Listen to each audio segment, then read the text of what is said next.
अभी हम स्टार्ट करने वाले हैं केमिकल काइनेटिक्स। नया टॉपिक है, काफ़ी स्कोरिंग टॉपिक है। तो इसको मैं पहले तो बताऊंगा आपको इसका वेटेज कितना है एग्जाम के पॉइंट ऑफ व्यू से, CSIR नेट जैम और आपके जितने भी यूनिवर्सिटीज़ एग्जाम है गेट में कितना वेटेज है वो डिस्कस करेंगे। देन कुछ पॉइंट्स मैंने लिखे हुए हैं, ये हमारा टोटल सिलेबस है जो केमिकल काइनेटिक्स में इंक्लूडेड सिलेबस है। इसको डिस्कस करेंगे पॉइंट वाइज पॉइंट, किसमें क्या टॉपिक आएगा, किसके और कौन सा टॉपिक ज़्यादा इंपॉर्टेंट है किस एग्जाम के पॉइंट ऑफ व्यू से, तो ये सब चीज़ें डिस्कस करेंगे। तो फर्स्ट बात करता हूँ मैं आपसे वेटेज के लिए। तो CSIR नेट में इसका जो वेटेज है वो आपका 14 से 16 मार्क्स का है और स्कोरिंग टॉपिक है। काफ़ी इजीली क्वेश्चन मिलेंगे आपको, कर्व से रिलेटेड, डायरेक्ट डेरिवेशन से रिलेटेड, सिंपलेस्ट एकदम। और जो गेट एग्जाम में इसका वेटेज है, गेट में भी ये आपका 6 to 8 मार्क्स का आ जाता है, कभी कभी कम भी होता है तो 4 मार्क्स का 2 मार्क्स के 2 क्वेश्चन इससे कंफर्म आपको मिलते हैं। जैम एग्जाम में भी सेम टाइप से, बिकॉज ये एग्जाम थोड़े कम मार्क्स के हैं तो 4 to 6 मार्क्स में मिल जाएगा आपको। और अदर यूनिवर्सिटीज़ एग्जाम के हिसाब से ये टॉपिक बहुत ही इंपॉर्टेंट टॉपिक है आपका, लाइक BHU DU इन सभी एग्जाम्स में काफ़ी ज़्यादा पूछा जाता है अदर यूनिवर्सिटीज़ में। तो ये तो हो गया आपका एग्जाम पॉइंट ऑफ व्यू से इसका इंपॉर्टेंस। देन हम क्या क्या इसमें डिस्कस करने वाले हैं।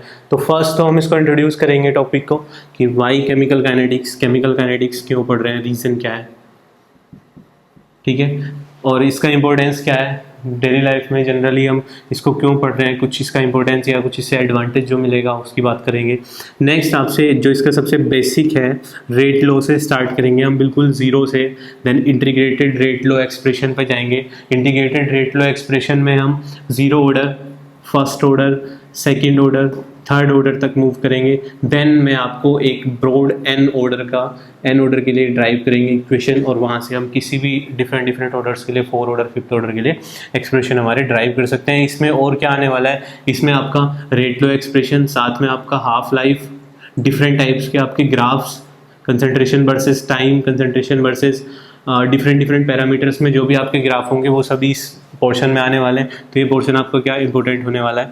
थर्ड जो बात करेंगे हम, rate law expression for complex reactions. तो आपको पता होगा केमिकल काइनेटिक्स आपने पहले भी अगर पढ़ा होगा तो 2 टाइप की हमारे पास रिएक्शन होती है, simplest reaction then complex reaction.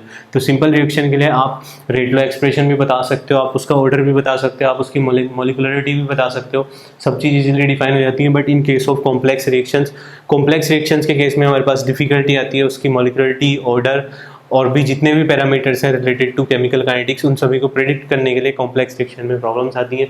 तो कॉम्प्लेक्स रिएक्शंस की प्रॉब्लम्स को सॉल्व करने के लिए हम 2 टाइप से अप्लाई करते हैं। 1 आपको अच्छे से पता होगा स्टेडी स्टेट अप्रोक्सीमेशन, सेकेंड है हमारे पास इक्विलिब्रियम अप्रोक्सीमेशन। तो ये 2 हम फॉलो करते हैं रूल, जिससे हम कॉम्प्लेक्स रिएक्शन की काइनेटिक्स को डिटरमाइन कर सकते हैं। तो ये भी आपका अगेन ये वाला जो थर्ड है ये भी आपका इंपॉर्टेंट होने वाला है पॉइंट, थर्ड टॉपिक जो हम इसमें डिस्कस करेंगे। अब देन मैं मूव करता हूँ फोर्थ आपको नाम से ही पता चल रहा है कि Arrhenius theory and factors affecting the rate of reaction. तो अरेनियस थ्योरी आपका ऑलरेडी बहुत इंपॉर्टेंट चैप्टर है। अरेनियस थ्योरी को जब हम डिस्कस करेंगे तो अरेनियस थ्योरी में हम बात करेंगे मॉलिक्यूलरिटी पे और उसका क्या इफेक्ट पड़ेगा डिफरेंट प्रेशर पे, डिफरेंट टेम्परेचर पे, जो भी सब कुछ होगा उसको ग्राफिकली भी डिस्कस करेंगे। तो ये वाला भी आपका पॉइंट इंपॉर्टेंट होने वाला है।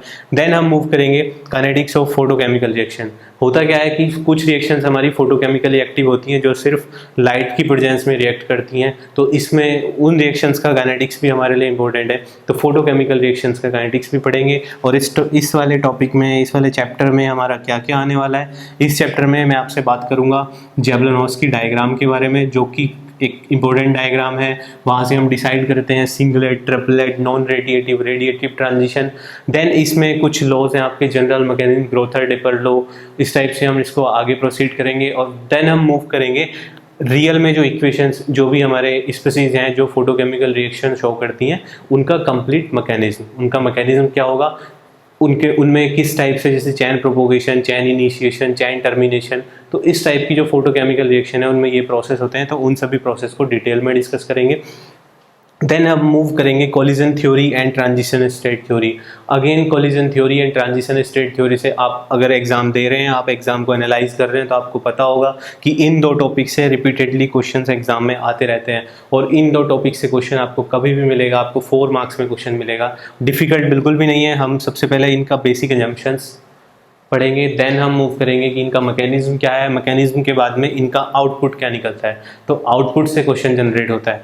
देन हम मूव करेंगे कैटालिसिस। कैटालिसिस आपका एक और इम्पोर्टेंट टॉपिक है, catalysis, effect of catalysis on the rate of reaction, जो कि हम आप डिफरेंट चैप्टर्स में केमिकल काइनेटिक्स को छोड़ के आप अगर कैटालिसिस का जो सेपरेट चैप्टर है इनऑर्गेनिक में जहाँ भी आप पढ़ते हो तो आप एक डायग्राम पढ़ते हो जिसमें कैटालिस्ट क्या करता है, आपके रेट ऑफ रिएक्शन को स्लो कर देता है।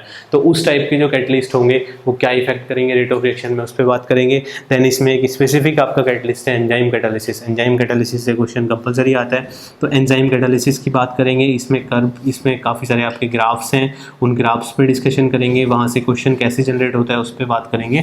और लास्ट में मेरे पास है एक और आपका टॉपिक है सॉल्ट इफेक्ट। सॉल्ट इफेक्ट से आपके क्वेश्चन आ रहे हैं और यहाँ से आपको जनरली जो ट्रेंडिंग में क्वेश्चंस हैं, जो अभी रिसेंट अगर मैं ईयर्स की बात करूं तो सॉल्ट इफेक्ट से काफ़ी सिंपल और 4 मार्क्स में क्वेश्चन आए हुए हैं एग्जाम्स में, तो इसको भी हम डिस्कस करेंगे साथ में। और लास्ट टॉपिक है हमारा सैडल पॉइंट्स। सैडल पॉइंट्स थोड़ा डिफरेंट टॉपिक है, इसको भी हम इस सब को पढ़ने के बाद लास्ट में हम इसको सैडल पॉइंट्स को डिस्कस करेंगे, ठीक है। तो ये हो गया आपका एक ओवरव्यू इस चैप्टर का कि इस चैप्टर को हम कैसे पढ़ने वाले हैं, किस टाइप का इसमें मार्क्स डिस्ट्रीब्यूशन है हमारा, और कैसे कैसे हम कौन सा टॉपिक कहाँ पे कवर करेंगे और इनका इंपॉर्टेंस क्या है। तो अगर बात करूँ मैं जैम एग्ज़ाम की, जैम एग्ज़ाम में कुछ टॉपिक इसमें नहीं इंक्लूडेड है, लाइक आपका अगर इसमें मैं आपको जहाँ जो भी टॉपिक आपका जैम एग्ज़ाम में इंक्लूड नहीं होगा मैं आपको सेपरेटली बता दूंगा कि ये टॉपिक आपका जैम एग्ज़ाम के लिए इतना इंपॉर्टेंट नहीं है या फिर उसमें नहीं आता है।